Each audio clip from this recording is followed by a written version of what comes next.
that the channel seems to be growing. Hello, hello, hello. Okay, seems like we can go live now. Today I want to keep keep building the boss section of the game, which at the moment looks like this. Bunch of crazy stuff. In case you're wondering about the Islanders launch, how that went, we can talk about that in a sec as well. I'll just wait for the stream to go online and then we can start talking. Hey, Jaleko, I hope I pronounced your name correctly this time. Game Muffin, Josh, 2006 Boom, welcome. And yeah, I think today's gonna be fun because we've gotta make some more crazy levels. I hope that this is just the beginning, and I'm kinda wondering how can we top this, how can we make this even more crazy. I think there are obviously ways we can make this even more crazy. Oh my god, did I actually beat this? Oh jeez. I thought that was impossible. I kinda like this level here, going down here, even though it's not really all that hard. It kinda looks cool.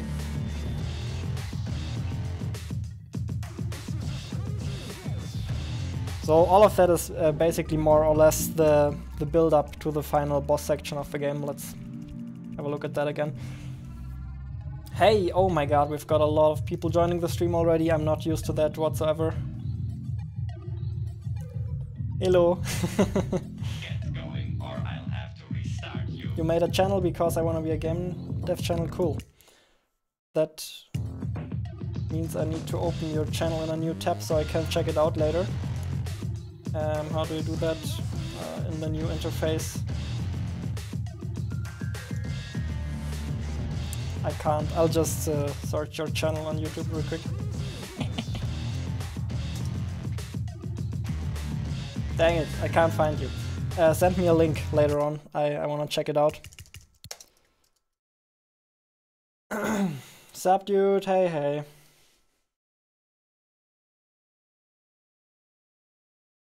You love Islanders Cartoon Factory. Thanks. I'm very psyched to hear that. Yeah, like the channel is really growing ever since we launched the Islanders. I don't know exactly why. Maybe it gives me more credibility or anything, or maybe I just got lucky with the devlog video I made, cause it seems to be appearing at the top of search for some search terms. And obviously I can give you a quick update on how the launch went. The answer is really good. Unfortunately, I can't share the exact numbers with you, how many games we sold at the moment, because Valve kinda doesn't like seeing that all of these numbers are confidential due to Valve guidelines. So obviously you're allowed to share sales numbers, but not if they're just coming from Valve. If we would sell the game on multiple stores, then I could tell you the number, but as we're currently just selling on Steam, I can't really tell you. However, there's an easy way to find out. You just need to make a very low entry to the high score and see which place you are. The short answer is the launch went really well, and obviously that is thanks to you. Big shout out to all of you. We really appreciate the support. What do I think about Flash animations? I've tried animating with Flash before. It's fun. I don't really care which program you use to animate. I've heard that it's okay for making games animations. However, there are probably better software out there. You can just animate in Unity, or you can use something like Spine or Blender for animating as well. Hi, are you German? Because you sound German. Yes, you got me. Dang it. I need to work on my accent.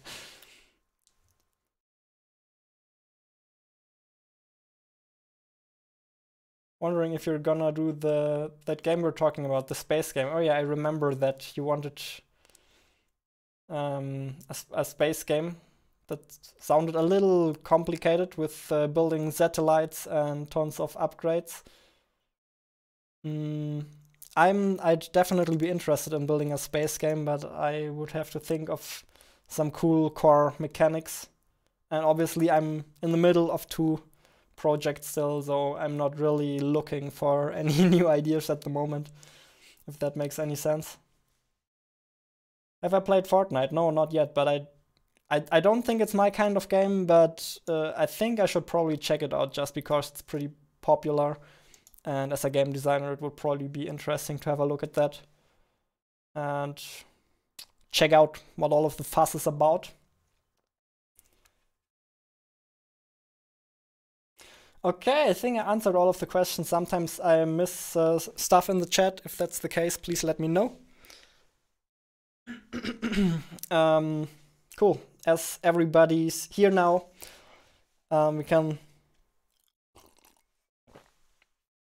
get started with coding. Shit.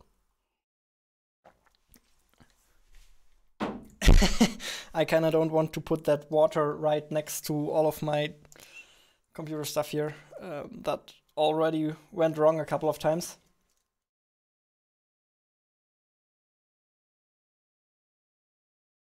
How cool effect for character? I don't quite understand what that means. Min 7.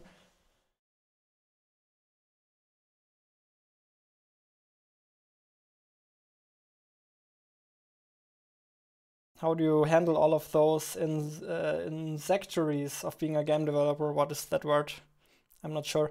How do you keep yourself motivated? I mean, I kind of got into game development because game development is fun for me. I personally really enjoy game development. It combines a lot of things I like. It combines making music, coming up with game systems. I can make people happy. It's a really nice feeling to see that people enjoy your game. That has always been a very nice feeling for me from the very beginning when I made my first little games and my friends played them, and just seeing them have fun with it is a really amazing feeling. And now I'm completely overwhelmed by all of the positive feedback we got for Islanders. My mind is entirely blown. I'm not sure if my ego can handle all of that positive feedback. Yeah, so it's not really all that hard to stay motivated at the moment. Yeah, at the same time, it's kind of weird because I feel like, what's next, right? I'm not sure. Will I ever be able to top Islanders? I'm not sure. So that kind of puts a lot of pressure on as well for Will You Snail. Pretty scared, honestly, about the launch of that.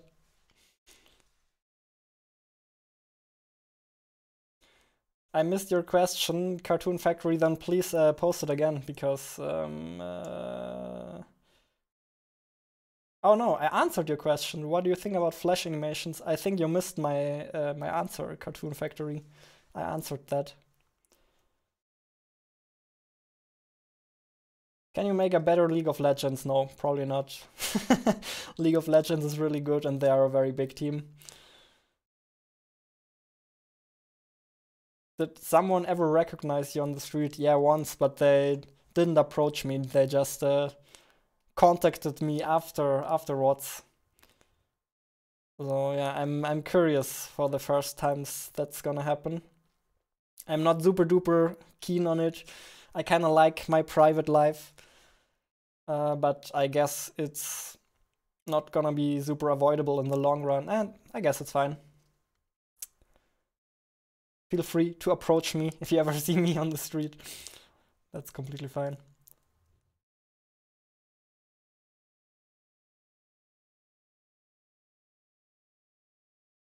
Don't you work with a team, like have a small company where you are one dev? Yeah, I'm part of Grizzly Games and we made Islanders together. However, we don't have, how do you call it? We don't have an office yet. We're just a very, very small company. We started making games at university together and now we're basically all doing home office because we're not even living in the same city anymore. I'm living in Bavaria and they're still living in Berlin. So we're all working from at home, basically, more or less. And obviously we'll keep working on Islanders for a little bit. I'll finish Will You Snail, and Friedemann will finish one of the game he's working on at the moment. Paul will finish his studies, and then after that we'll hopefully make another game as Grizzly Games and keep making that a thing. I think that's a good idea, as a lot of people seem to enjoy Islanders and probably want more games, which I feel very flattered by. Okay. Questions. I kind of wanted to code. This turns into a Q&A. Okay, guess I'm fine with that. Please add Zoom into Islanders. We'll see. Honestly, I think Zoom is not on the very top of our priority list.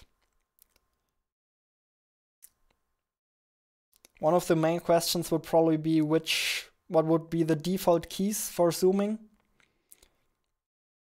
And then obviously zooming might cause performance issues, and also maybe a zoomed out or zoomed in camera doesn't really look as nice, and that will destroy the look on screenshots, which I personally don't really care about, but I could imagine that Friedemann or Paul care about that, which is a good point. I mean, you want the game to look good on screenshots, but I can also totally understand your point that it feels a little weird not to have the zoom functionality in there.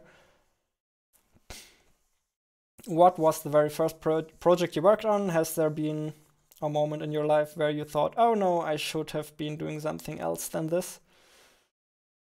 Oh, dude, you make that question sound like I've already made it. I can tell you that is not the case. But still. There were obviously times where I've questions whether what I'm doing is working, obviously, but you've just gotta push through that. And if you wanna see kind of my game dev journey, the first games I've worked on, I have a video about that. I think it's called something like My Game Dev Journey, something like that. And it basically shows 70%, 80% of the games I've ever worked on, except for stuff that's not really worth showing. It's a pretty interesting video. Go check that out if you're interested.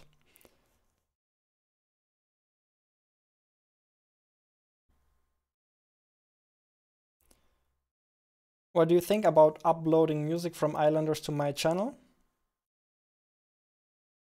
Yeah, we can talk about that. Would you mind contacting me on Discord?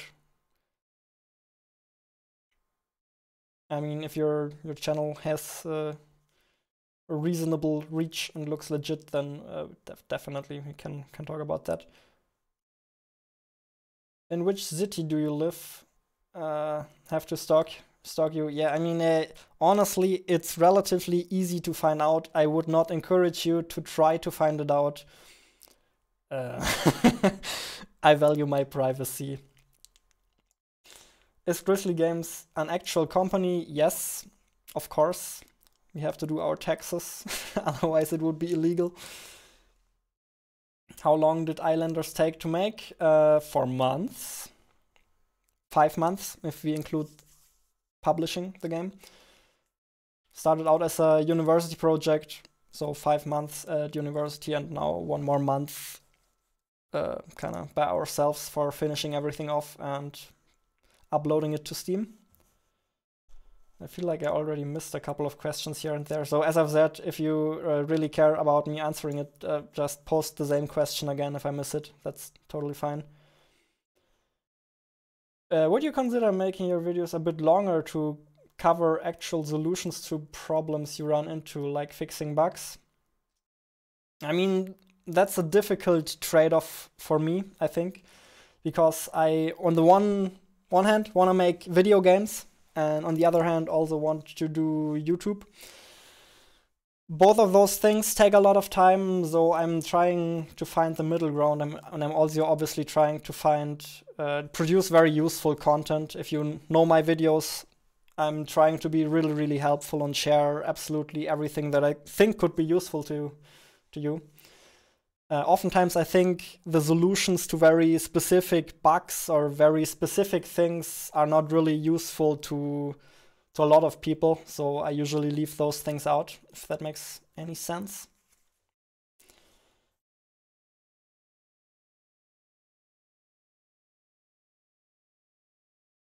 Is Unreal a bit harder to learn than Unity? I can't really tell because I have only tried Unreal for a very, very short amount of time.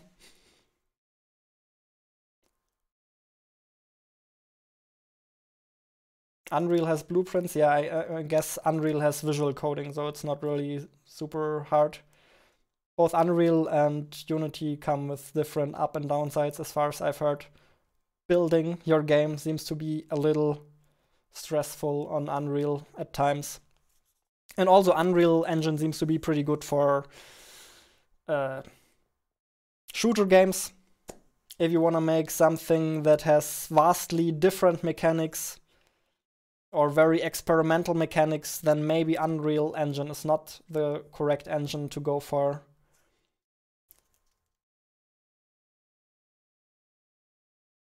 I did not work on Superflight. I joined the team after they made Superflight. But I already knew them when they made Superflight because that was a university project as well. And I was studying game design with them in Berlin. So I kind of followed the the Superflight development, but I was not part of the Superflight team.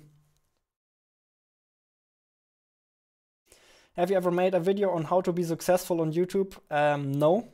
I think there's no point in making that video as long as I'm not successful on YouTube.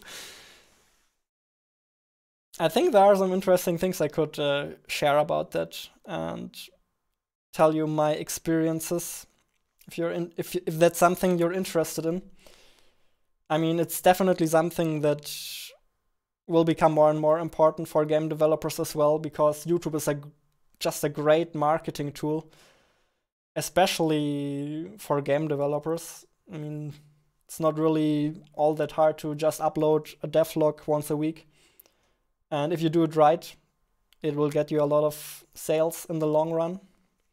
It's not something that pays off in the short run, in my opinion. YouTube is just something that grows over time steadily, and probably not a lot of additional sales in the first couple of years of doing YouTube. But I think if you do YouTube consistently for 3 or 4 years, it really, really pays off. You said 5 months. That is very fast. Do you think once a company makes their first finished game, it's easier and quicker to make their next game? Like, did you first take more than 5 months? I mean, it's the first game we made in that constellation. I kind of believe in that law that everything takes as long as you as the time available. So we just had 4 months to make the game. That was a restriction of the university project, so we managed to make it in 4 months. And obviously sacrifices had to be made. We picked a very, very simple game system that was very easy to code. But that also ended up helping the game. Simple game system in this case was a really, really good decision because it just sped up the process so much. We managed to finish the game really, really quickly, and it still turned out to be a great game. So I guess that's the main lesson from that. Keep it simple if you can. Definitely keep it simple.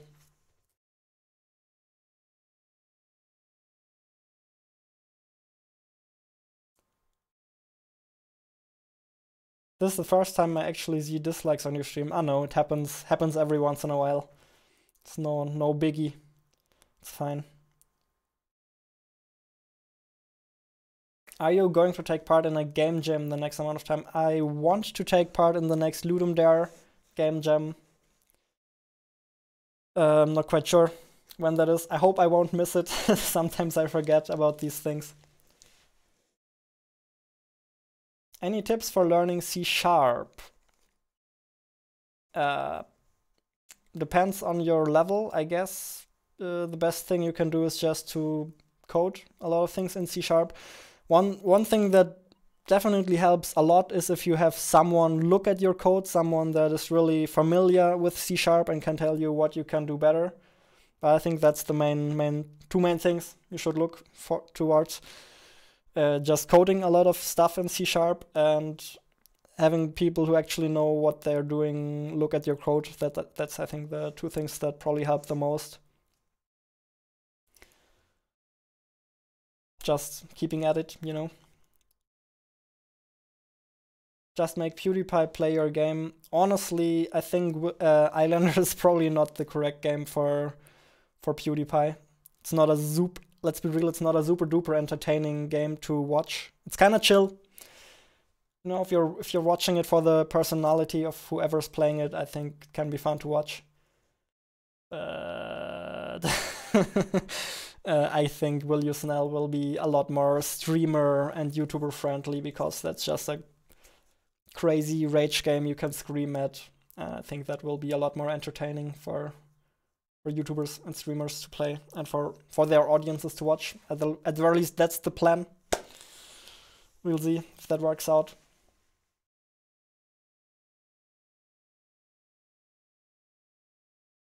Can't wait to see that view graph.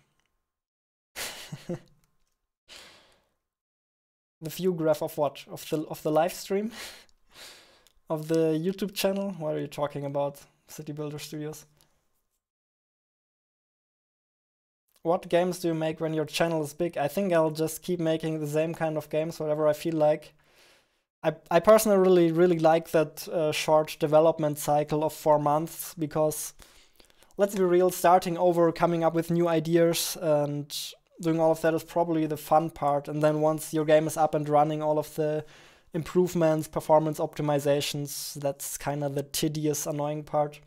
So I'd like to start over as much as possible.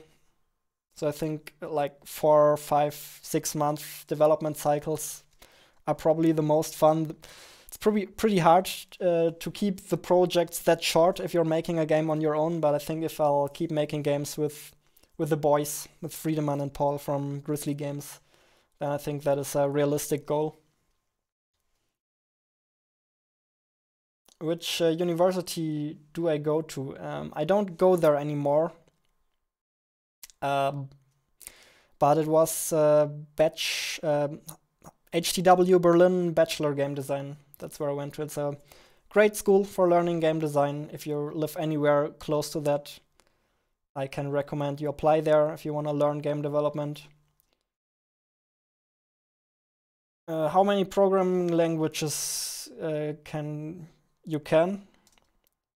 That would be 2. C# and GML, which is the GameMaker language, right? That's the 2 engines I'm using. I'm using GameMaker Studio 2. That's where I first learned game development. And then obviously I'm also quite familiar with C#. I have a little bit of experience with Python, but doesn't really count, honestly. Yeah. Geez, the questions just never stop. Will we ever be able to start coding?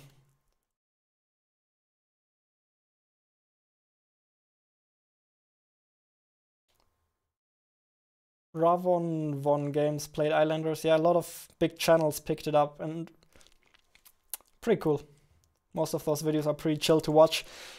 However, if you look at how well those videos perform to other videos those YouTubers upload, usually it's meh. You can tell it's probably not the perfect game for gaining a lot of views, you know. So I doubt that people will keep playing it for a long time on their YouTube channels. But it's definitely very cool that they did so in the first place. Hey bro, how long since you've been coding really good? I don't know if my coding skills could already be described as good. There's no clear cutoff. It's obviously getting better and better from project to project. I can't draw the line from good to bad. And if there were a line, then I'm probably still on the beginner side of the line. Ludum Dare 44 is in 18 days. Oh, nice. Yeah, I'll try to join that. Thanks for reminding me. Are you going to make an first-person shooter game? Only if I have a good idea for a FPS game that I'm interested in making. I'm not interested at all in making a generic FPS game where you just bang bang shoot at a bunch of enemies and that's it. If I make an FPS game, then I want it to be something unique and interesting that hasn't been done before. How do you find Java? I have no idea, haven't tried it, sorry, can't answer that. Why did you stop with university? I want to be a little careful about what I say now. So I quit my studies because yeah, probably mostly because I was a little impatient, you know. I wanted to get started with making my own games, starting my own YouTube channel, and it was definitely a very good school with a very awesome education that I got there. However, I just didn't feel like finishing it. I wanted to move on. I don't know how to explain it. And so far, luckily, it seems like it's working out. So it was definitely a very stressful decision to drop out before finishing the studies. Not gonna lie, a lot of people told me not to do it. And whether it was a smart decision or not, guess that'll only show in the long run. Coding. Did you ever smoke weed? No.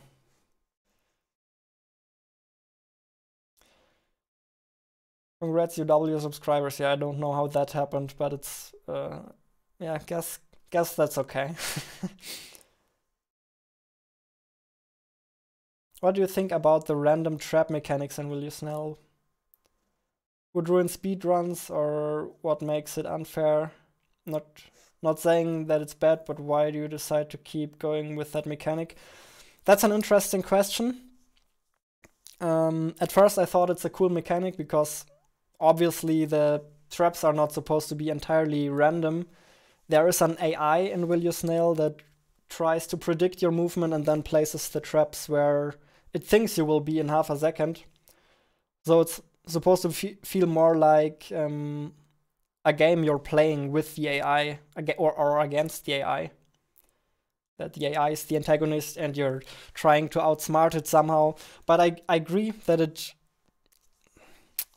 probably mostly feels quite random, and I'm not quite sure if I like that, especially now that I have the comparison to other levels. And I also noticed that over the course of the game, I mean, we've already made a ton of levels for Will You Snail, something like 70 levels. I noticed that I used those random mechanics less and less later on in the game, simply because they're not as fun as I thought they were. So I think I'll keep them in the game, but I'll probably try to reduce their impact and just use them to mix things up here and there and to kind of keep you interacting with the AI. I think it's still a nice interaction from time to time and keeps the game interesting. But I'm definitely moving away from doing everything randomized and everything spawned by the AI. I think that's too annoying. You're probably right about that.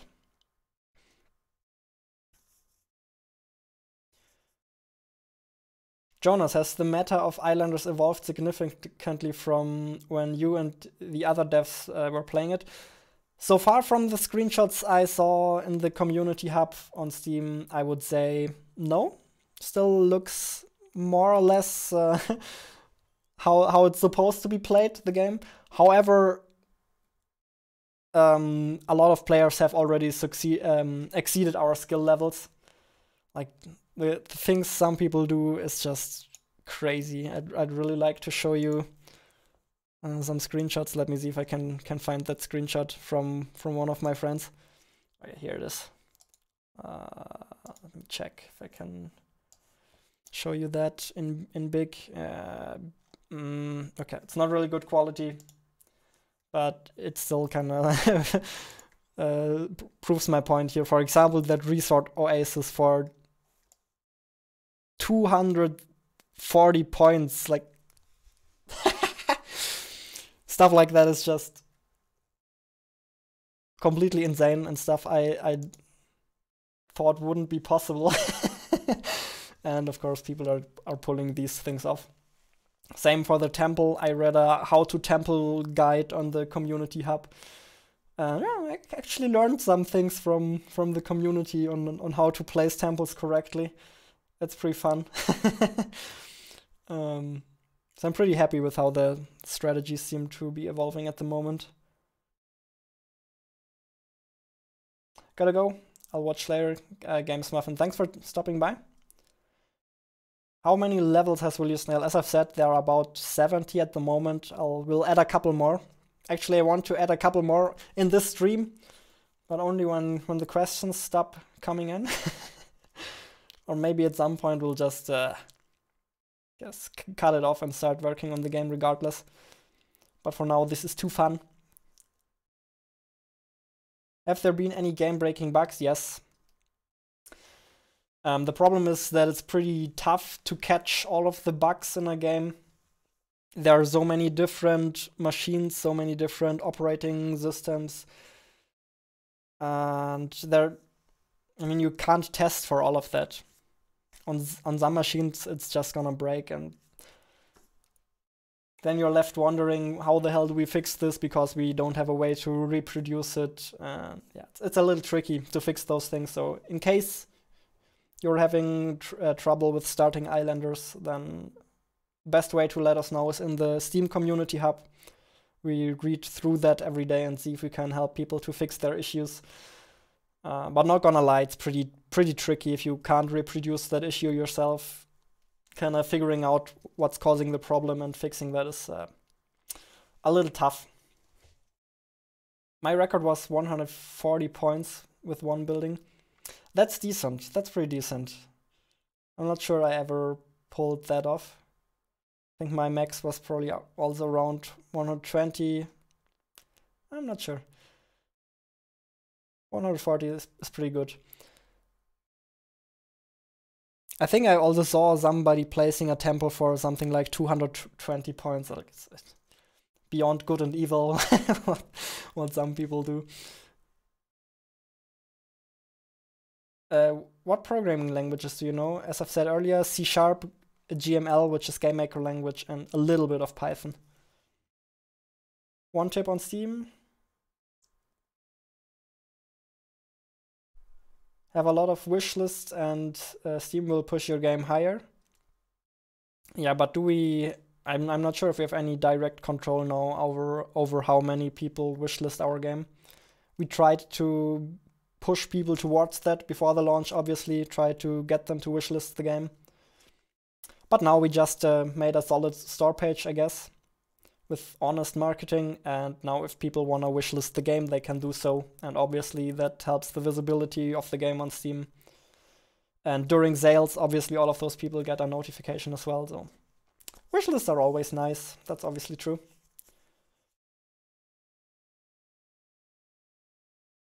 What if someone speaks German in your stream? In which language do you answer? I obviously answer in English, because I want to be as inclusive as possible. But still asking questions in German is fine. You've just gotta be okay with me answering it in English.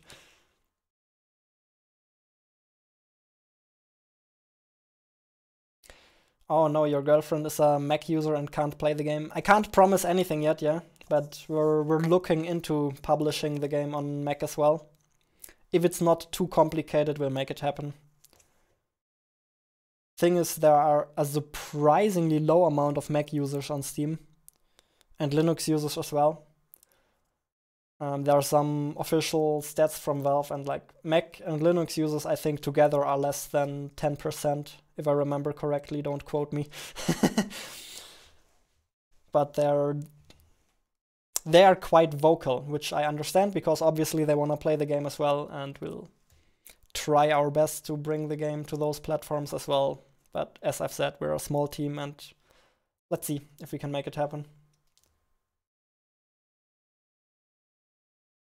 Have you seen that you got covered by Get Indie Gaming?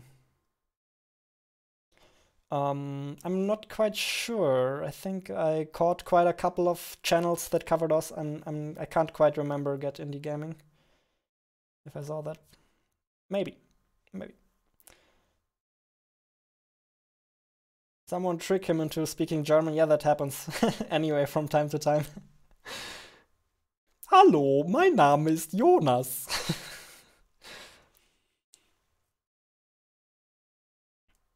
Do you ever think about uploading Q&A videos about indie developing? I find it pretty inspiring, fun, and helpful, actually.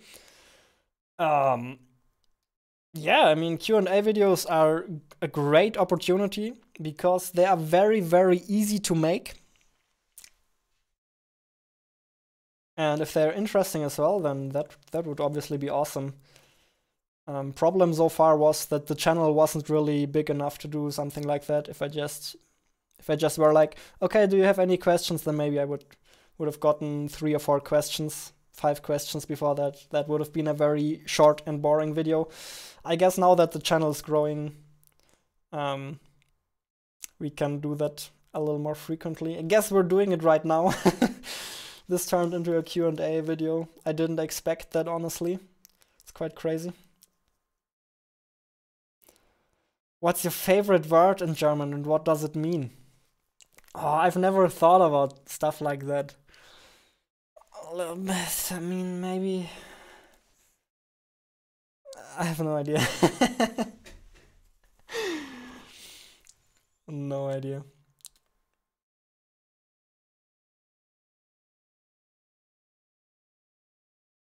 Skeleton, yeah, or you almost got me with that question. I already felt that instinct to answer in German.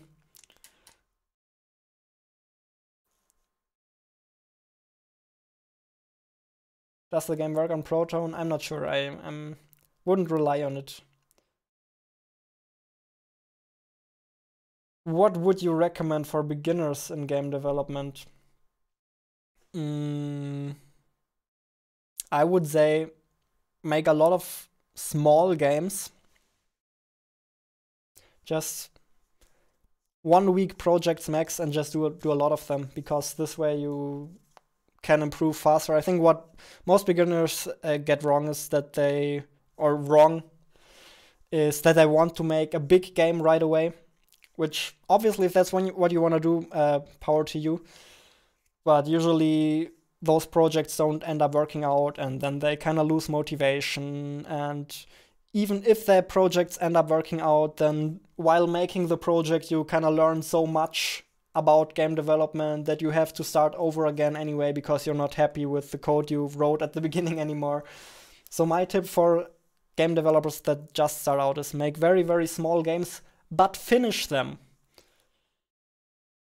Make like, I don't know, make a game where you have to click on one button. Literally, I made a video, 3 fun hacks. Maybe you can get some inspiration from that, how simple those games can be. Game can be as simple as, yeah, click a button 100 times and try to make that game as fun as possible. I think that's a fun challenge, and I think stuff like that teaches you a lot about game development. Yeah, that's sort of my own perspective on that. I'm sure there's more to be said about it, but I'd have to think about that a little more. Is there any plans to bring Islanders to the max? Yes, we'll look into that. Can't promise anything. He's 37, he has good genetics. Do you mean me? I'm 24, not 37. But I probably misunderstood what you were talking about, lacking context here. How do you find the coding of Arma 3? No idea. I haven't played Arma 3 and I haven't seen any code of Arma 3. One of my friends at university was into that, and I think he even did an internship at the studio that develops Arma 3 and was obviously quite happy there. I can't tell you anything about the code. No idea. No idea where that question is coming from. What's your favorite German beer? Shocking news, I actually hate beer. Not a beer drinker at all. What are your plans for the future? My plans for the future are keep making games. Hopefully with Grizzly games, that would be awesome. Considering go to game studio or staying indie. We want to stay indie if possible. We really enjoy the creative freedom that it brings us. You're struggling at C#. What exactly are you struggling with? As I've said, I think it's just a lot of practice and picking the right challenges, you know, you only get into that flow state if the challenge meets your skills. So learning C# is also just about staying at it and picking the correct challenges. What do you think about Stadia? I think Stadia sounds like a fantastic idea, and I imagine that in the future, cloud gaming will become a big thing, if not the only thing. However, I'm very skeptic if we're already there yet. We'll have to see. I mean, I usually like my latency to be really, really low. I don't like compression artifacts. And I guess as soon as the bandwidth and all of that gets low enough, good enough, it'll be probably an unbeatable model. But I'm not sure if we're there yet. You hate beer? I'm sorry.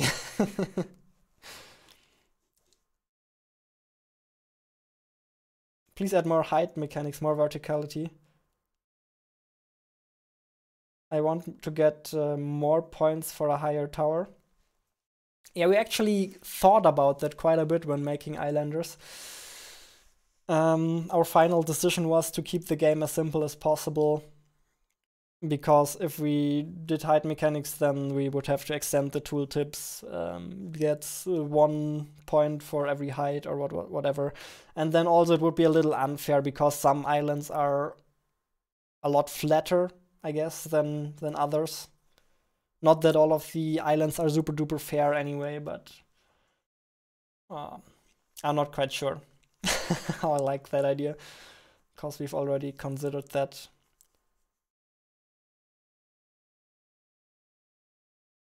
What's this, Jonas? Streaming early? No, I'm not streaming early. It's 16 p.m. CET.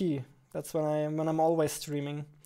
Brown Rice, you're just late as always, and probably coming to say goodnight. Brown Rice usually only stops by in these streams to say goodnight. Do you write your own shaders or use Amplify Shader Graph?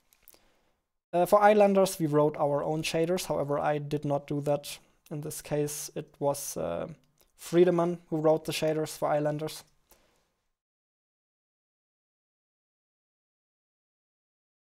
Okay. How do you find the German schools? I'm not very happy with the school system in Germany. I think it's probably, compared to other school systems, it's not horrible. It's decent. However, it caused me a lot of suffering, a lot of boredom. And I think especially nowadays, where the information density in the internet and in YouTube videos is so extremely high, school just can't keep up, you know. Teachers are so slow, and I always felt like you could learn that same amount of information in 10 minutes. Whatever you learn in 45 minutes or 1 hour, you could learn that in 10 minutes if the information density were a bit higher.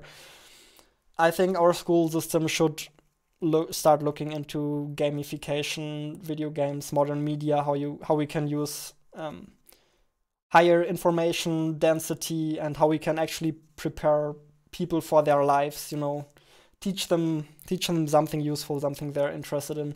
I'm really not a big fan of the school system. I think there are a lot of improvements to be done. And actually that's also one thing I'd like to look into in the future. Like, you know, maybe I'll keep making indie games for another 20 years, and then after that we'll start tackling the school system and see what we can do about that as game designers. What are your thoughts on contemporary JRPGs compared to indie RPGs like Lisa and Undertale? I'm afraid I can't really answer that question either, because I'm not very big into JRPGs. Only one of those games I've played is Undertale, and Undertale was amazing. I'm sure there are a lot of great JRPGs as well, however, I've literally played none of them. Nice! I think we actually managed to answer all of the questions. I probably missed one or two. Oh geez, but let's get started with coding, I guess. That was literally answering questions for 50 minutes straight. Jesus, like, we've never had something like that. Crazy, crazy, crazy.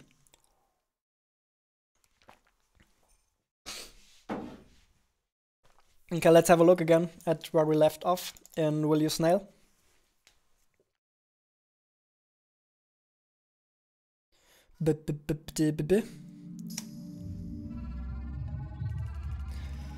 So this is kind of the end of the bubblegum section. There are 4 chapters. This is the end of the 4th chapter, and then we'll just go into the boss fight section,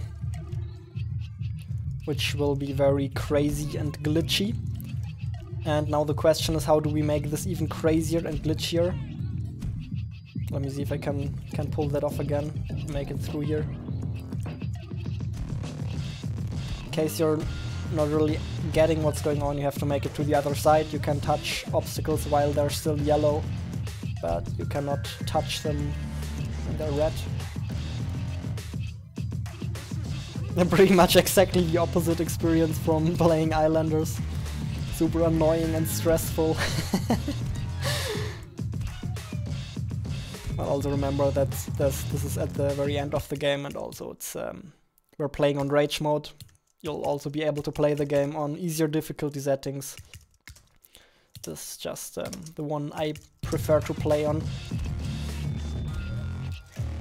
And then after a while you're probably not even supposed to beat that level, even though it's possible. I already managed to pull that off earlier.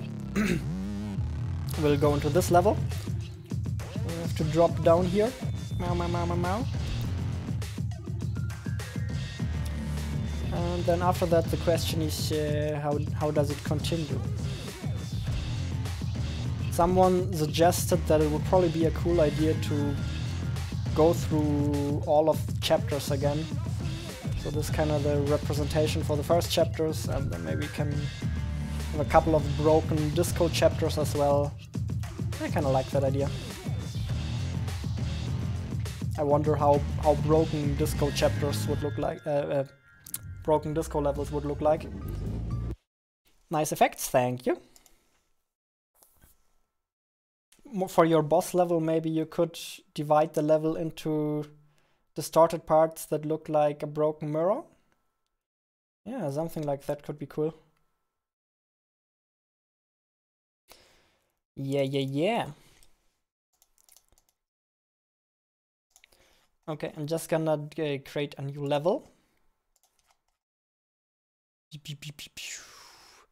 You see, that's how many levels we already got. That's quite a bit. Yeah, it's a lot. And now those are the 2 levels you just saw. The glitchy ones. I'm really trying very hard to not to make Will You Snail another road-of-the-mill indie game platformer. I really want this to be different, crazy, and special. I think there's a slightly rotated block somewhere here that I sometimes get stuck on. Yeah, that one. Let's reset the rotation of that to 0, because getting stuck on that feels a little dumb. Very cool. And now let's duplicate this level.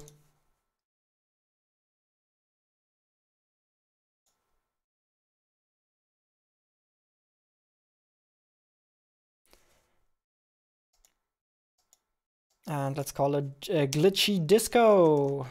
Let's create a glitchy disco level. There's also a disco chapter in Will You Snail, and now we'll create the glitchy version of that.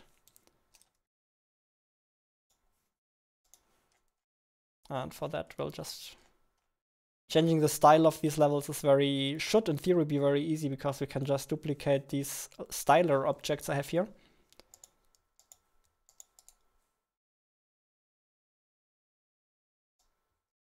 And then we'll call this disco glitchy.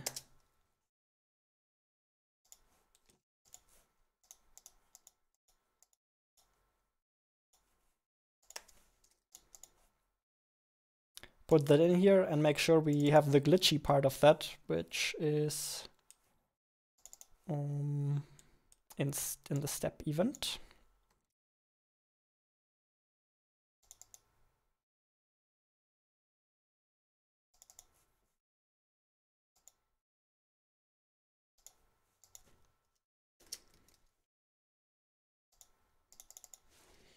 And then we'll have to see about the background. Probably the background is not quite fitting yet.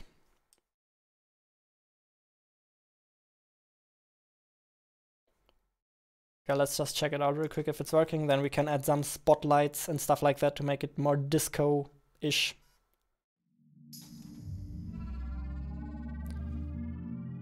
Okay, that doesn't seem to be like it's working.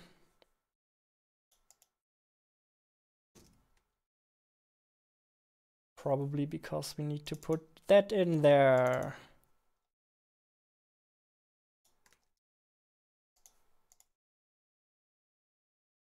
Oh, we still got 43 people watching. That's crazy. That's unfamiliar, yeah. It's making me nervous. Why did you choose a snail as the main character? Because it's crazy, unique, memorable.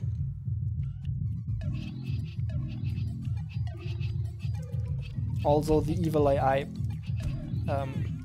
kinda sees humanity as snails, probably.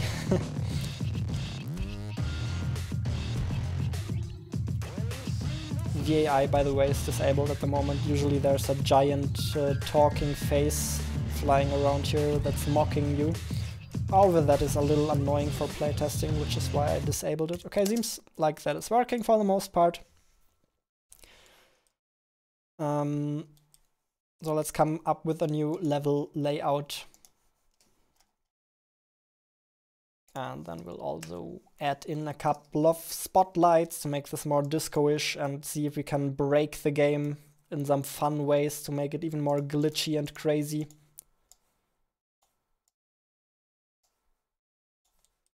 How about we fall in at the top, as that's where we kind of left the last level.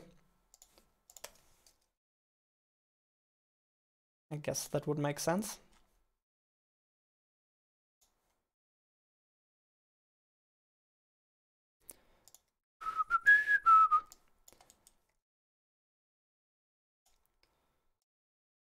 So this is kind of where I'll have to stop talking a little bit, because I'm also focusing a bit more, not talking quite as much. So in case you're missing music in the stream, I know there's no music yet, I'm sorry. Maybe you can just turn on your own music. Well, and obviously I'll have a look, try to have a look at the chat every now and then as well. Oh my god, why am I building this so tidily? I want this to look a little more broken. I just remembered.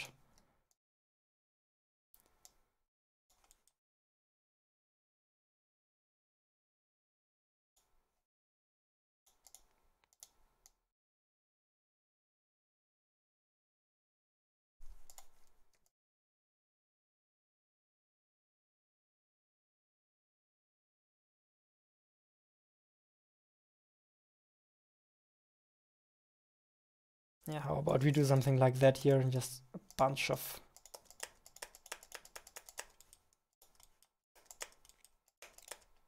weird unsorted flying cubes. Then we can keep the exit in the same place.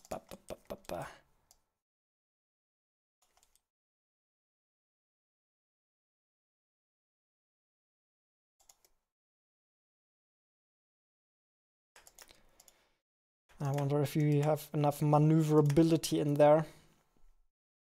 But I guess it also depends on the kind of obstacles we'll add in this level. Probably lasers, because lasers fit into the disco level kind of well. Which reminds me, let's put in a couple of spotlights. Where are the spotlights? In decoration.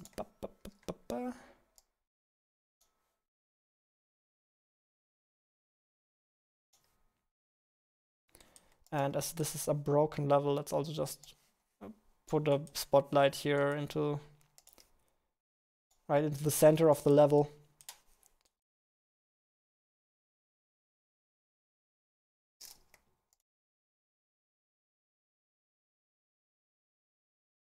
Yeah, this should look pretty broken.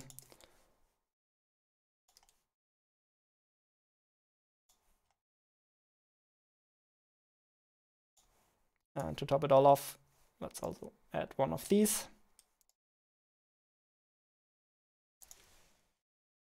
Also, maybe the color should change a bit more quickly in the glitched levels.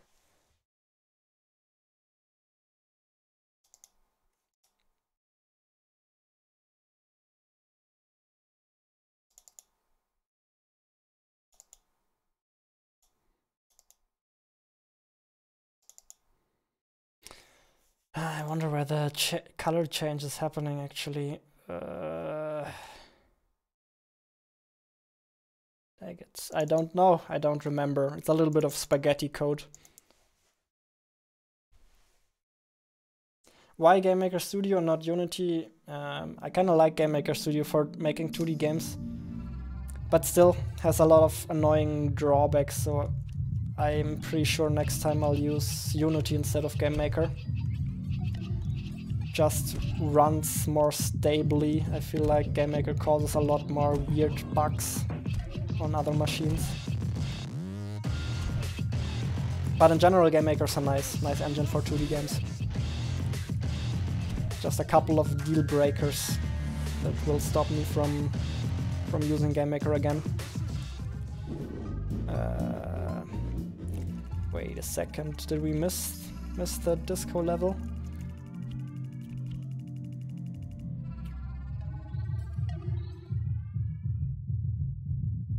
Oh, oopsie, I changed the wrong level. That should be fixable.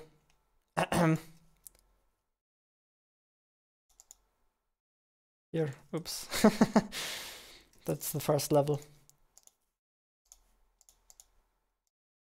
That happens when you're unfocused and read chat at the same time. Oh, I'll just put in the glitchy color scheme here. And rename that level and pull it to the correct position.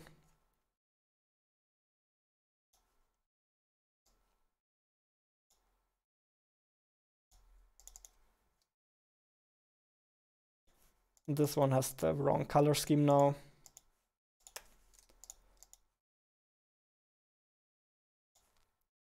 We'll get the normal glitchy one. Very nice. Godot is awesome for 2D, yeah. And Godot is free and open source, I've heard, right? Definitely want to check that out.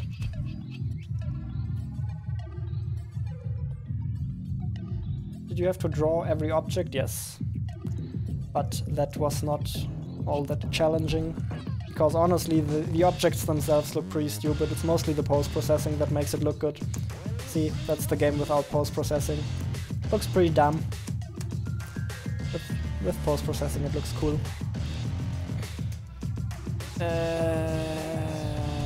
Where are all of the spotlights? Did I not pick the correct color scheme? I don't understand.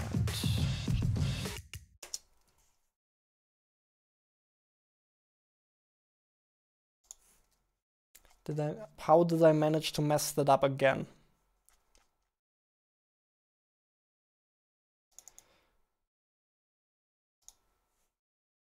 A glitchy?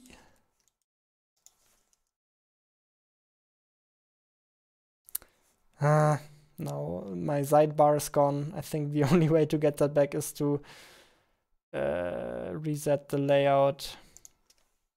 At the very least, I haven't found another way yet.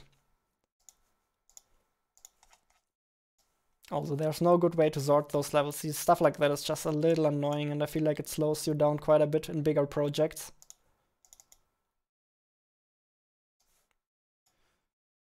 So definitely using Unity next time. I've learned my mistakes.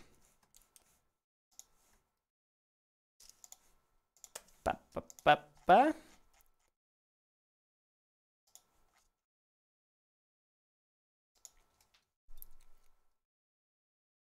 Glitchy, okay, glitchy disco. Maybe I just used the wrong object. That would explain it, I guess.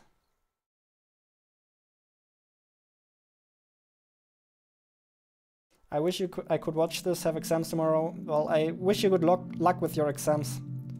I'm actually streaming 4 times a week, so there will be another chance, don't worry. Okay, seems like it's worked out this time. Very nice.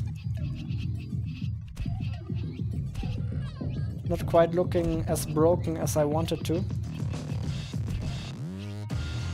Maybe we can find a way to make it look more broken. Also, it's kind of boring that we have the same obstacle type in here, so let's try to use a different obstacle type. Let's get rid of that AI and use a different one. AI... Where is there one that just has lasers?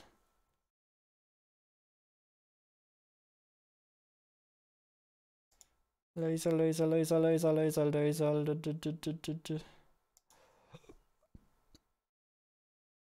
I guess we'll just duplicate this one.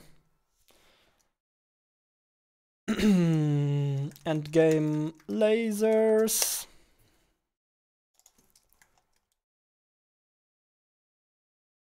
Ah, no, the laser's not even in there. Damn it. Ah, whatever.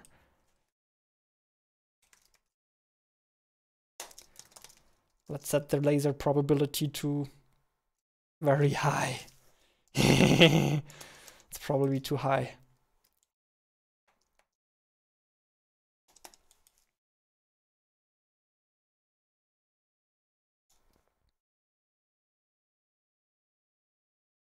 Hey, wait, that's the wrong level again. Let's not touch that.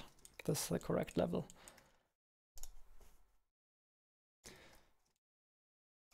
Okay, let's go. Let's dodge all of those lasers.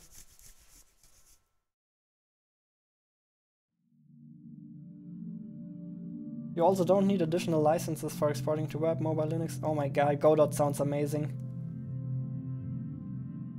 Hey, welcome. Object AI level lasers, yeah, I didn't see that, but this is better anyway because then we can have a custom probability for lasers. Which apparently is a bit too high. Oops. Yeah, this, I think this is impossible.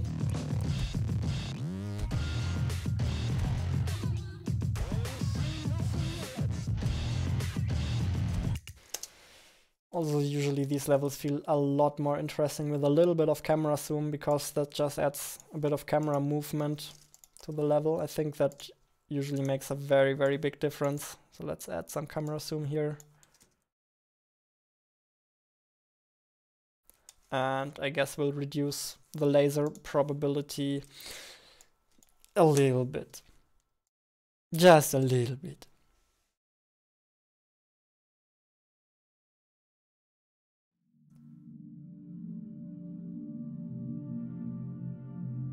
if disco lights would flicker. Oh yeah, that's a good idea.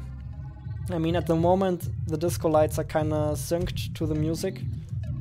Or maybe not to this music, because it has a different BPM number. Oh, you're right, we could just add some weird flickering to them. I like that idea.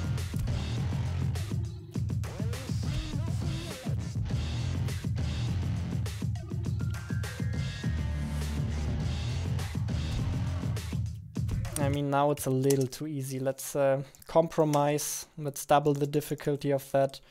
And let's add some flickering to our disco lights. Yeah, let's do that. Let's do that. Decoration. I'll just duplicate that disco light and turn it into a flickering one.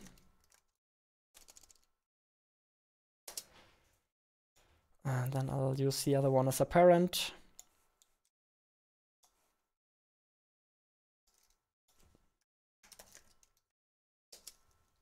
Inherent the start event.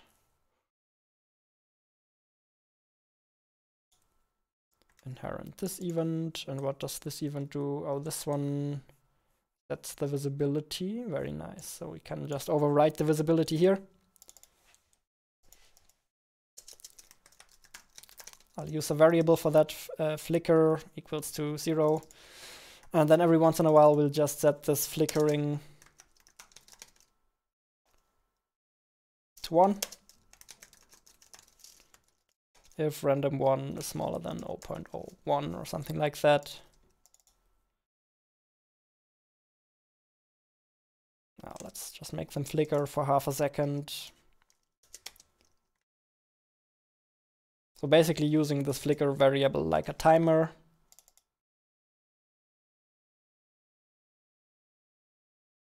Oh, this is probably only called when the lights are updated. Okay, let's do it here then. If flicker is larger than 1 or larger than 0,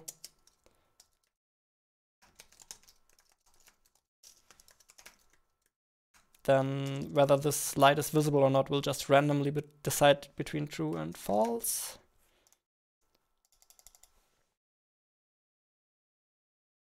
Okay. Now every once in a while that should just have some random flickering. Could look cool.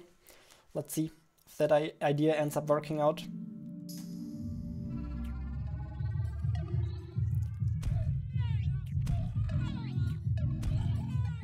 Have you seen any flickering disco lights yet?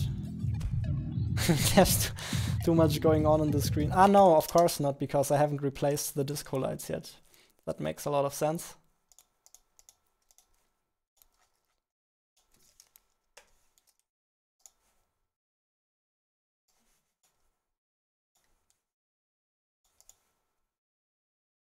Okay, does this look even more broken than the last setup?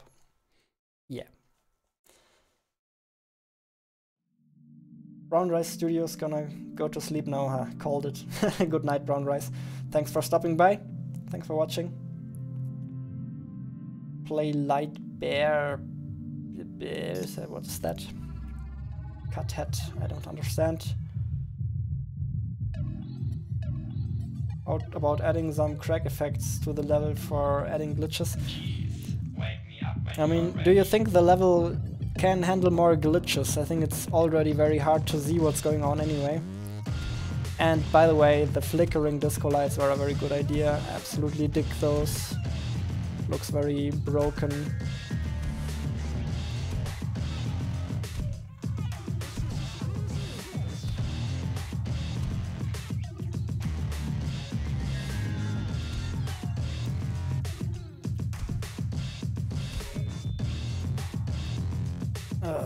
It's a very challenging level. Let's see if we can do it. Probably not.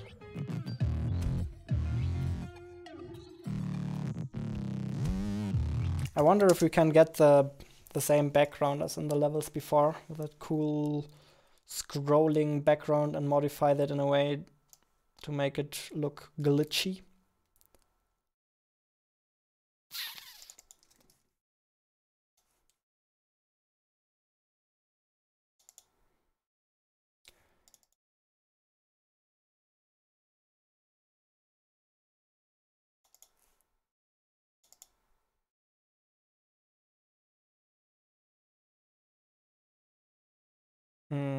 maybe this object just... Like how do I determine which background is drawn? I don't understand. Glitchy. Okay, this object is set to glitchy somehow.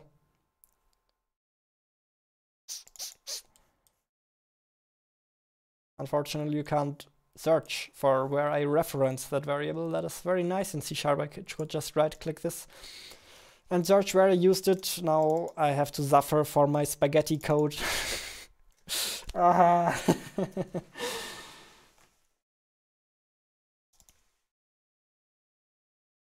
Jesus.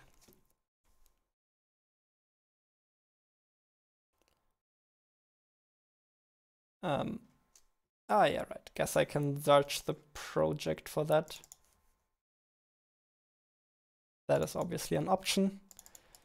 Glitchy. BP. What was the shortcut for searching that again? Dang it.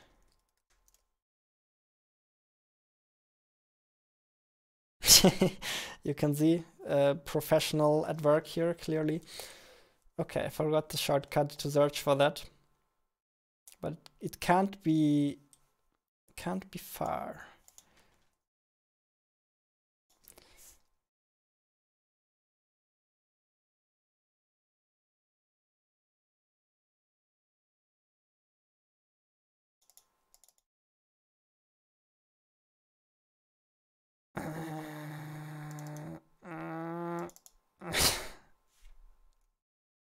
Where? Ah, here. I found it in alarm 1. Okay. Got it.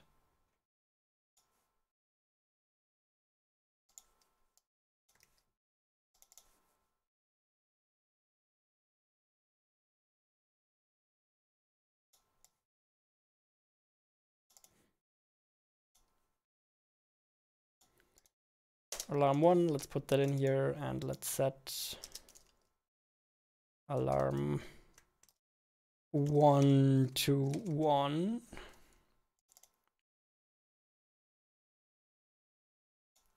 Now we should have the same background, which will probably not fit to the disco at all, but okay. Oh no, actually it's not super bad. It fits to the disco kinda okay.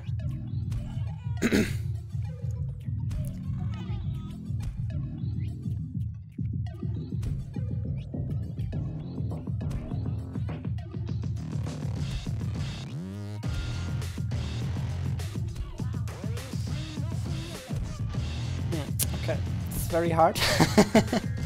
Who would have thought? Oh my god, did you see that skill?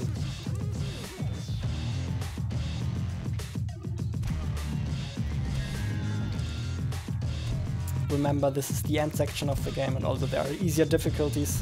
Don't freak out too much. I know this difficulty looks a little insane.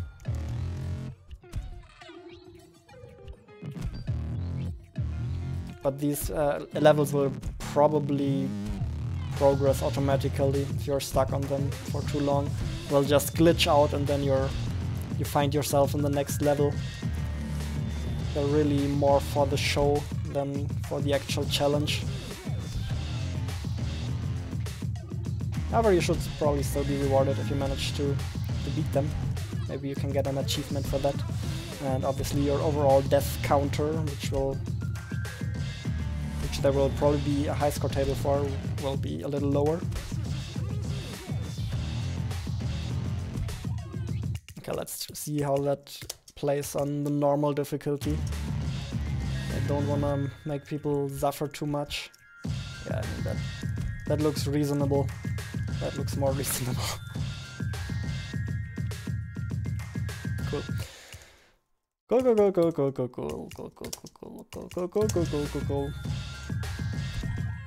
Is that level already crazy enough? Is there any way we can make this a little crazier? Like without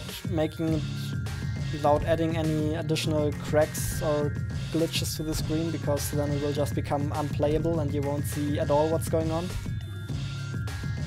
I would appreciate it if you could still see what's going on. Like we could try making the spotlights move around or something like that, or maybe there should be like, which crazy things could we do? Should there just be random sprites falling from the ceiling? I wish we could make the colors cycle faster, but that's once again one of the things where I just can't remember where the hell I implemented that. Like, where is the code for that? Ah.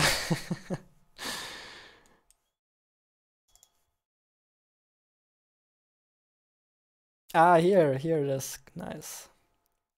Disco, is the disco glitchy as well? Oh yeah, it is. Okay, then it's easy. Easy peasy.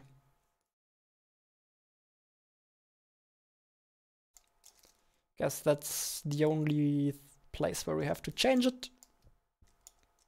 Let's see what happens if we make that like 10 times that fast. How crazy will that look? Let's find out.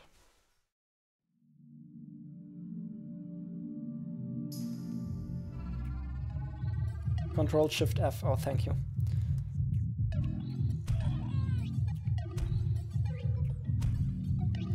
Oh, nice. I like that fast color change. Looks kind of cool.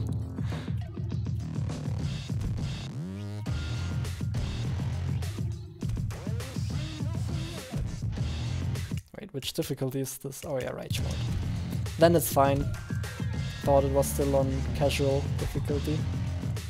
On story mode, I guess I named it. Naming your difficulty settings is quite a challenge. Because obviously you don't wanna insult people playing on lower difficulties. Should feel like it's okay to play on a lower difficulty.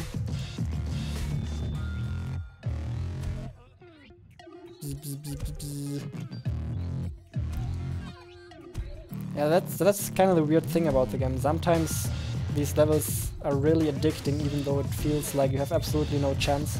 Or maybe it's especially because you feel like you have no chance. Like, you know, it's more like a gambling game.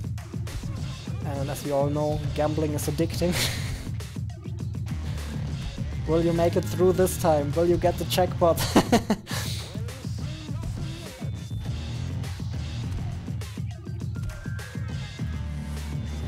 There's still a bit of skill in here, but for the most part it feels like gambling.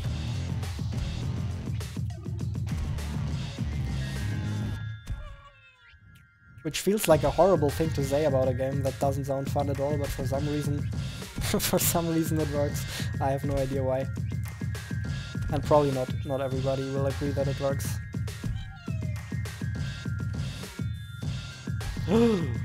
See, that was so much skill there. There was just no way out. And maybe we need to reduce the difficulty of that a little more.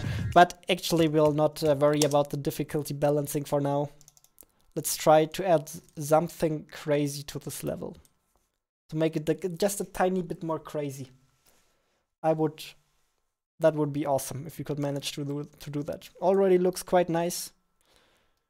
But I feel like I wanna ramp up the craziness a little bit, you know?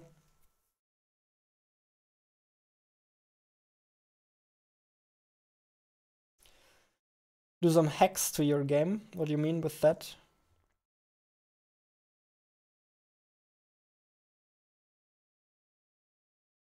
Play this at night, your eyes die. Yeah, actually I think most of these effects should be disableable. Also, this will not be a very long section in the game. This will just be the finale, and when the section is finished, I'll balance it in a way that you'll manage to rush through that in 10 minutes, 15 minutes, something like that. I don't want your eyes to hurt. That's obviously not the goal. Broken puzzle pieces.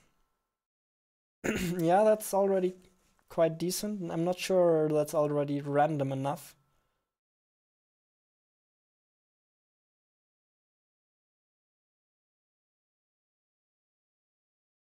Enemies that are stuck in a wall. Oh yeah.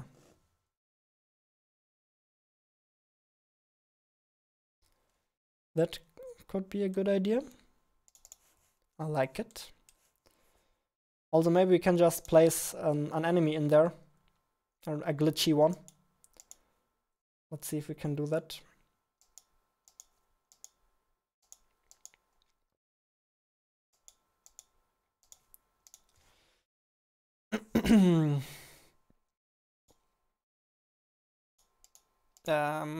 Traps, and then here this enemy, I'll duplicate that and create a glitchy version of that. That was quite inspiring. But let's try to implement that glitchy enemy into the gameplay. I think that would be even cooler. Let's give it a parent.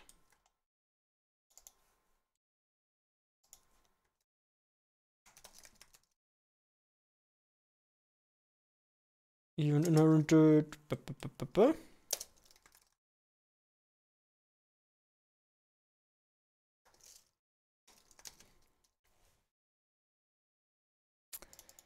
Nice, nice, nice.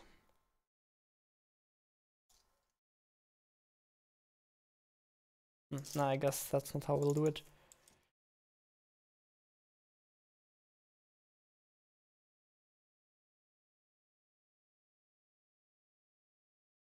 Whenever this enemy jumps, we'll just move it by a random position.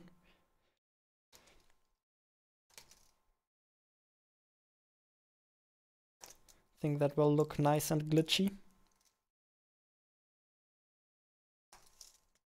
Random 200 minus 100, and maybe it will glitch on top of you and kill you, but hey, whatever.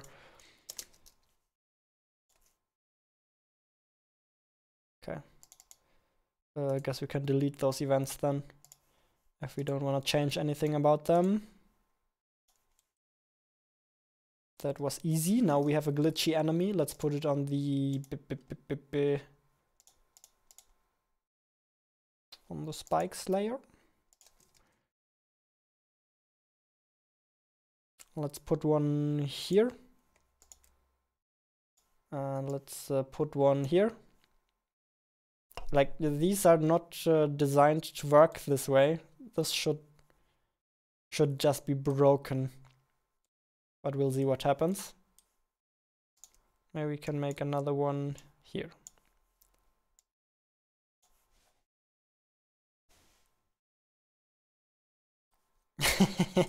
I like it. And I just realized I want to plug those holes in the bottom because that would allow you to escape before finishing the level. We don't want to allow that, do we? No, no, no.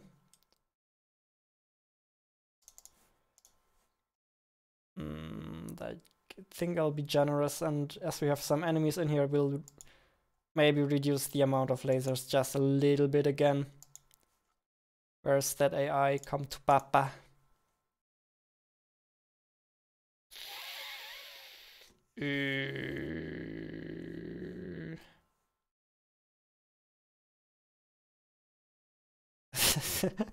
As you can tell, I definitely kept order in here. Like, I can't find anything. Endgame lasers, how about we put that at the end? That makes more sense.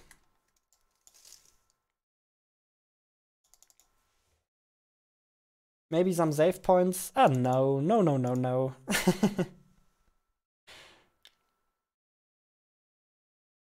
Implement a crazy bartender who throws cocktails at you? Yeah, now we're talking.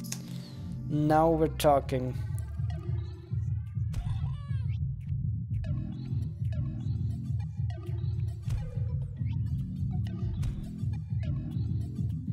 Okay, seems like those enemies lost their scale.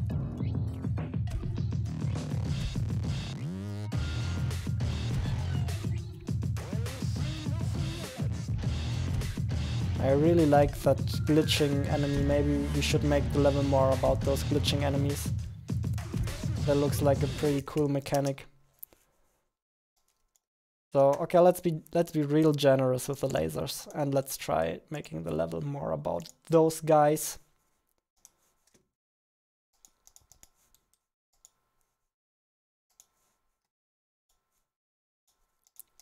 Then maybe we can implement a bartender. as well.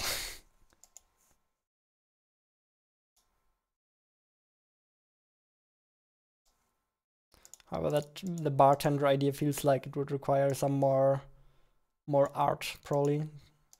So you can identify it as a bartender, or maybe you don't even need to identify it as a bartender. We'll see. Come on, where did I put those stupid enemies? On which layer? Layer, traps, spikes. Yeah, here we go.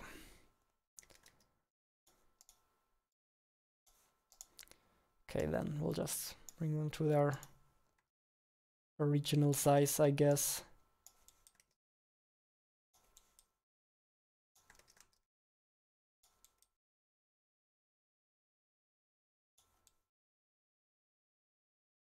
Nice.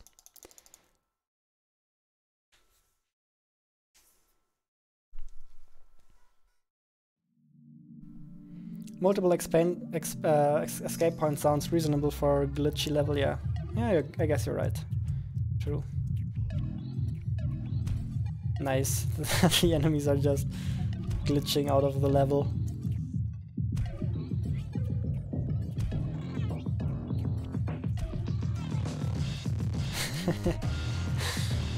I like that. I mean, yeah, sometimes they glitch right on top of you.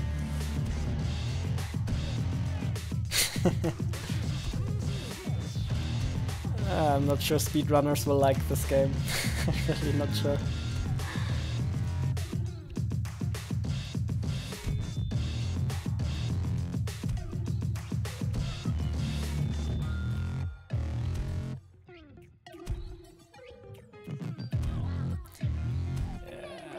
Okay.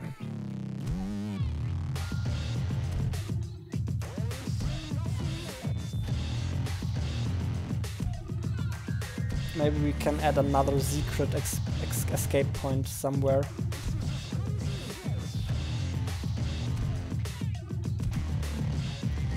Oh yeah, it's definitely hard to look at for a long time.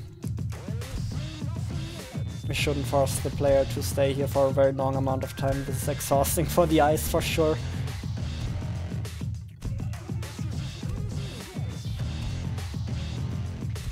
Stop it! Stop killing me! No! Okay, maybe the level was a little more fun without these glitchy enemies. I'm not sure. Maybe it's just my imagination. I think the problem is I can't even get anywhere close to the exit, so it feels a little too unfair. Before that I still felt like I sorta had a chance. Now it definitely feels like I don't have a chance.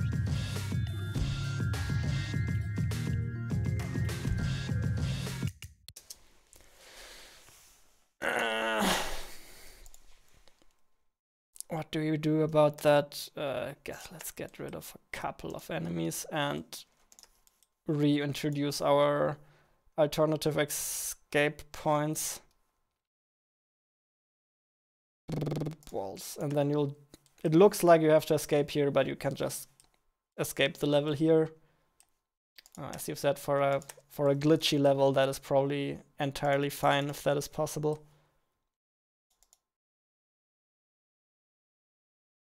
Okay, I feel like that is already a ramp up in craziness compared to the last levels. Now if we play them one after another. No? Yeah, I kinda wanted to get crazier and crazier over time. Is Islanders also available on Linux? No, not yet. And we'll try to make it happen, but can't promise anything yet. We'll definitely give it another shot. Game soundtracks are amazing.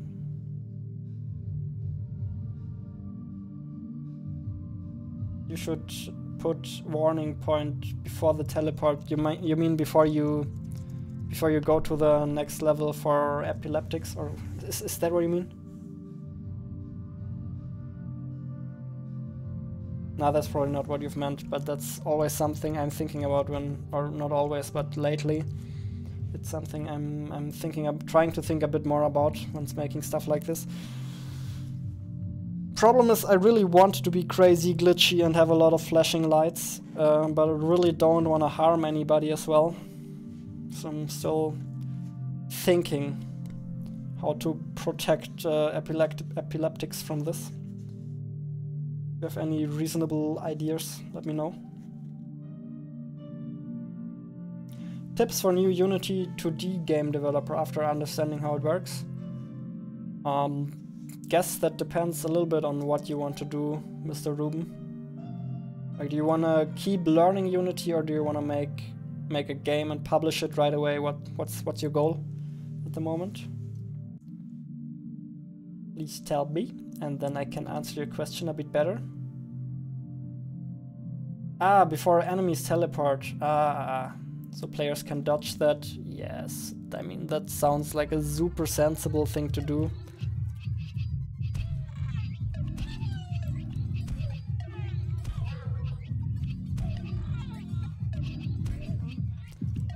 And usually all of the enemies and traps in this game do this, as you can see here. You have a bit of time to dodge them. They don't just teleport on top of you. However, in that crazy glitchy level, I'm not even sure it would help that much.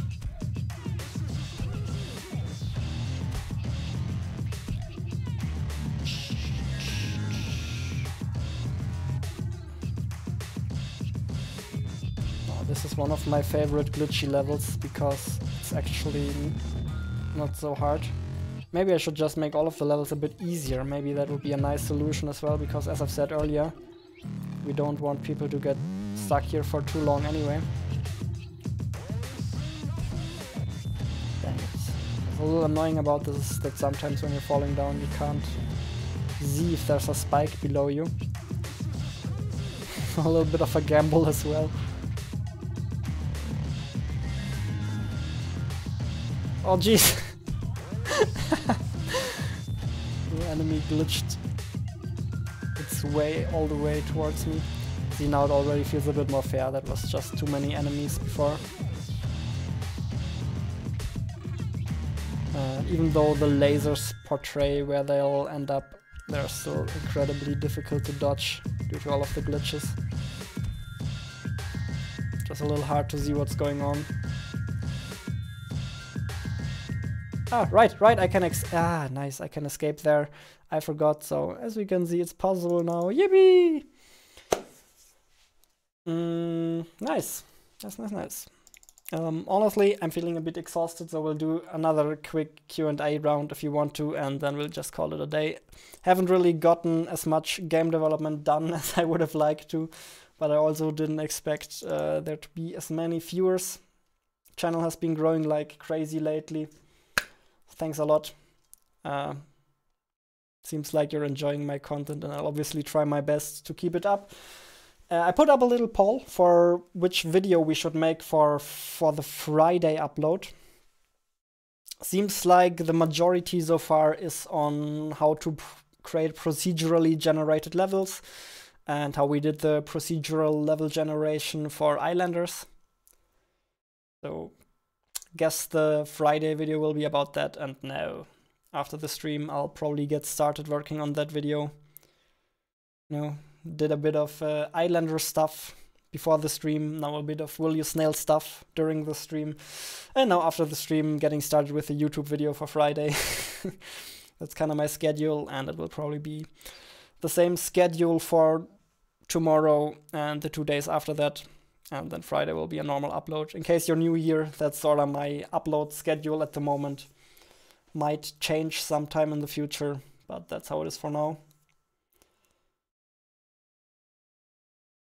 You voted for how to get your game on Steam. Yeah, but that's one of the videos where maybe I should publish a second game on Steam before I make a video about that. I'm not sure. I can obviously share my experiences so far what I've learned. But I don't feel like I'm the Steam pro yet. You know, there's still a lot to be learned about publishing games on Steam. Will you make the other videos? Yes, that is obviously possible. as I've said, I want to make content that is as useful as possible to my viewers, and I'll either make an educated guess on what you want to see, or I'll just straight up ask you in a poll or something. That's really important for me. I don't want to make videos nobody cares about. I actually want to deliver some interesting information to you as far as possible.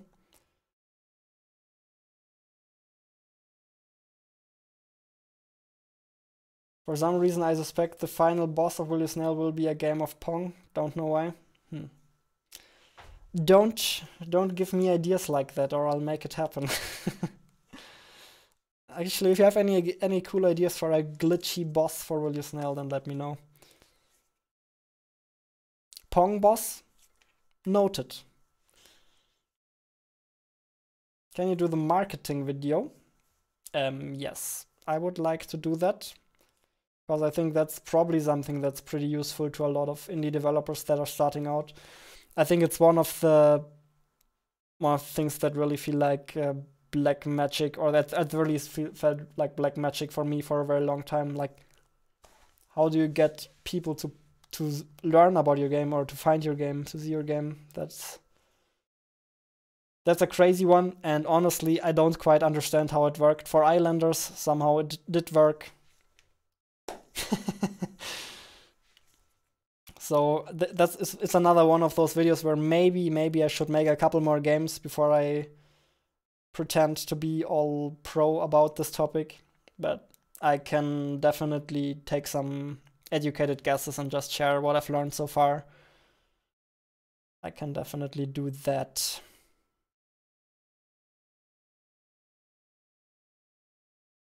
You become the boss and fight the snail. Oh, that's not bad either.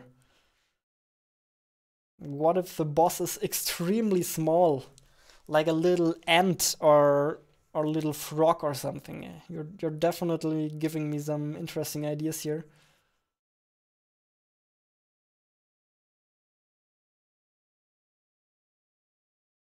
Nice graphics was a point, definitely.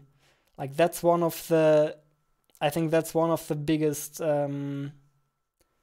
things that can make or break your marketing. If your game just simply looks good, that is one thing that helps your game so much during marketing, because people will just click on your screenshots, and if you send screenshots to the press, they'll take your game a lot more seriously if it actually looks good.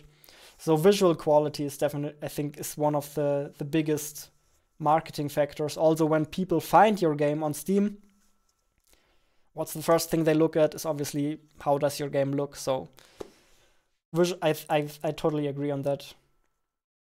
Visual quality is basically your most important variable for marketing.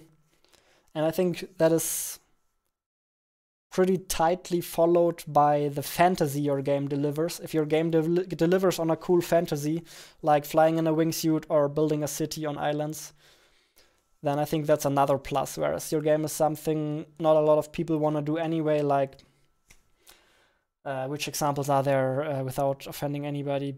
I mean, if you make a game about cleaning your house or something, yeah, I mean, game like that could be fun, but it's not as an appealing, not really an appealing fantasy, if you know what I mean. I think the two most important factors for marketing when we talk about your game is visual quality and the fantasy of your game. Is it something people would actually like to do in real life or not? If you manage to get those 2 points right, then the marketing will become so much easier. I don't think it will become an insta-win automatically, probably not, but it will be a lot easier. Whereas if you get those 2 points wrong, then it will be very, very hard. Once again, I'm not a marketing expert by any stretch of the imagination. That's just my perception so far, that those 2 points are definitely very, very important. Island is a very good looking, stylish game, yeah. I agree. That's thanks to Friedemann, our artist, did a great job with that. As you can see, there's quite a gap between my art skills and Friedemann's art skills. I mean, Islanders doesn't look super bad, but it would definitely look a lot different if Friedemann made the art for this. I can have a... Oops. I can't press escape in that level. I always forget that. Geesh.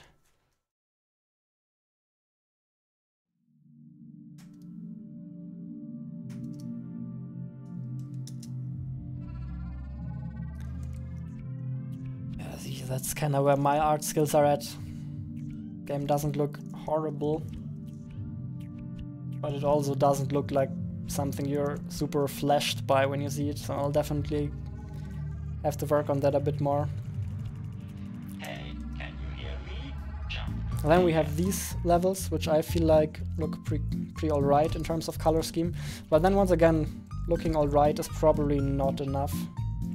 Especially for a platformer, because there are just too many platformers, and whenever people see another indie platformer, they'll just automatically assume that it's not all that interesting. Well, that will be quite a challenge for marketing this game. Yeah, whatever. Perhaps Papers, Please is a great example how you can make a boring job into an amazing game.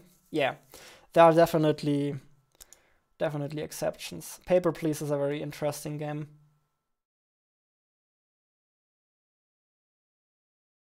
I would argue that you can probably turn everything into an amazing game, no matter how boring it sounds. You could also turn cleaning your room into an amazing game. The point I'm trying to make is that when I tell somebody about Papers, Please, it's very hard to communicate to them why it's so fun. I mean, I can tell them, yeah, you should really try it. I recommend it, and then maybe they'll do it. But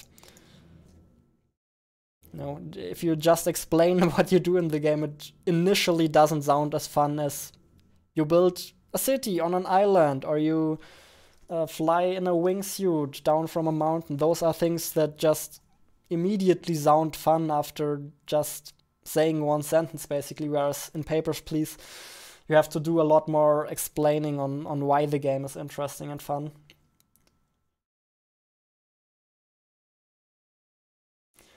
I want to start Unity. I never made games before, but I learned really fast. I mean, if you're really just starting out, then I recommend you check out the Unity tutorials I've made on this channel. I think they're pretty good. And if you've already have a little more experience, then I wish you good luck. Just keep doing what you're doing. And as I've said, I recommend doing small games. And just making a lot of small games, in my opinion, is the best way to make quick progress. And also having a lot of small games is absolutely fantastic when you finally decide to make a bigger game, because then you have so many game ideas to choose from. You can just pick one of your old ideas and build it into a bigger, better game. I think that's just a way superior strategy to just picking one thing and going for it.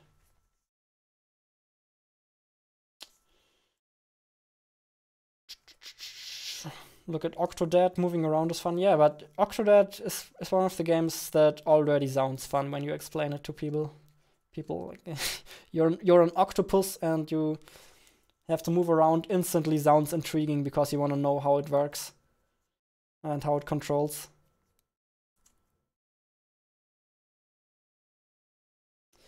Nice. I think we're out of questions. Very nice. That means we can call it a day. There will be another live stream tomorrow, and perhaps we'll be able to get a little more stuff done for the game tomorrow.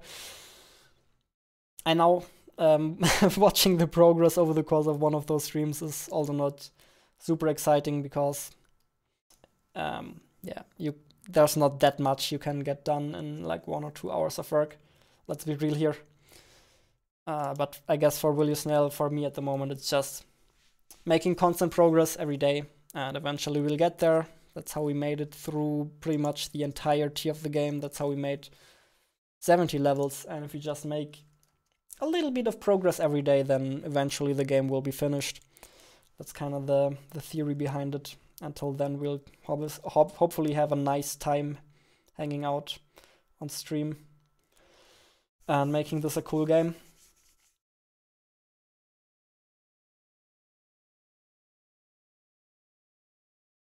Oh, Jonas, not Rush, but how about making SFX tutorial or tips, tricks video about sounds in game developing?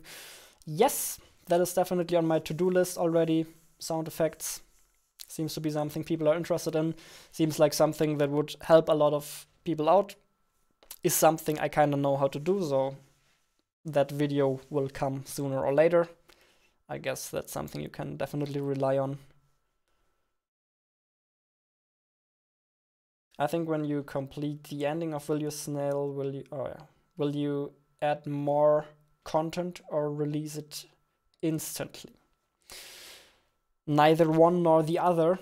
When I finish the content of this game, like we're very close to finishing the content of this game, we're already in the end section. Pretty much all that's left to do is a couple more build-up levels and then the final boss fight. That's all that's missing.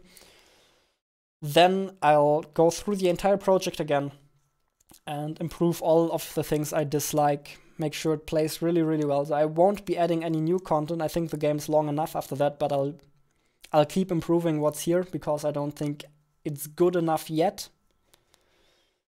As I've said, I don't want this to be another road-of-the-mill indie platformer. So I want to make sure this plays really well. Yeah, before I publish it. I won't be adding any more content, but I'll definitely keep improving it.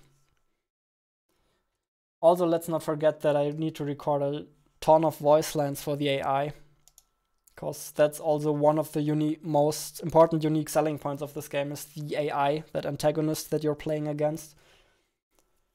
I assume that will consume a lot of time as well, just really getting that AI right, adding a lot of cool voice lines, making the AI react to a lot of the things that you're doing. If you do something stupid, detecting all of the stuff that's going on, basically. The more I can do stuff like that, the more interesting it's gonna be, I think.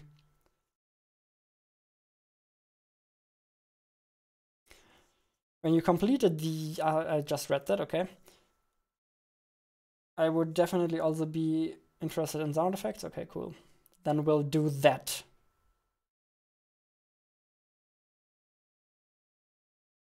It's actually not that hard to make sound effects. Pretty easy. You just do some and then pitch it, shift it around a little bit and layer it a little bit, and then usually you have some cool sounds to work with. You can just use all of the weird stuff you have lying around at home. If you need a click sound for the menu, you just do something like this. And then you have a click sound. Basically, depending on which sound you need, you just try to find something that sounds somewhat similar. If I need a water sound, I'll just get a glass of water and do whatever with it, you know.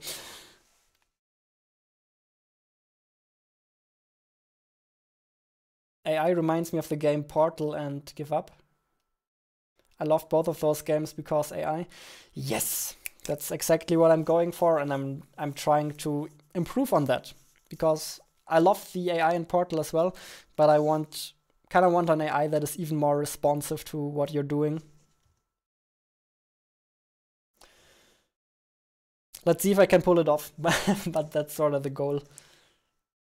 Or use freesound.org. Yeah, that's obviously a good option as well if you don't want to make sound effects yourself. Problem I have with freesound.org is that usually a lot of the sounds are not entirely free open source. A lot of the sounds require you to give credit, which is obviously something I would do, or I would like to do if I used those sounds, but I also don't really like having a giant credits page just for a couple of sounds I use. That kind of feels wrong as well. Also, a lot of the sounds on FreeOrg have some empty space at the beginning or require some editing anyways, so you need to cut out a certain piece of the sound that you want to use. And I mean, if you start editing those sounds, then why the hell don't you just make them yourself in the first place? Am I standing the whole time? Yeah, pretty much. I'm definitely standing at the moment. Islanders is going good, bro. Hey, just Cheese Official. Thanks again for playing our game. Awesome, let's play. Appreciate it. Check out Cheese Official channel.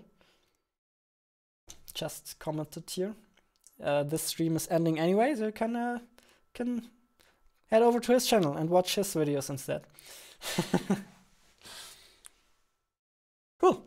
Let's just end it here. I think I'm not very good at ending streams. I kind of don't want to say goodbye because then, every time I'm about to end the stream, another question's coming in, and then I'm just thinking, okay, let's answer one more. Let's answer one more. Yeah, let's read that as well. But no more. We'll be back tomorrow. You won't have to wait for long. And I want to thank you all for watching the stream, for stopping by. And I'll see you tomorrow. Bye-bye.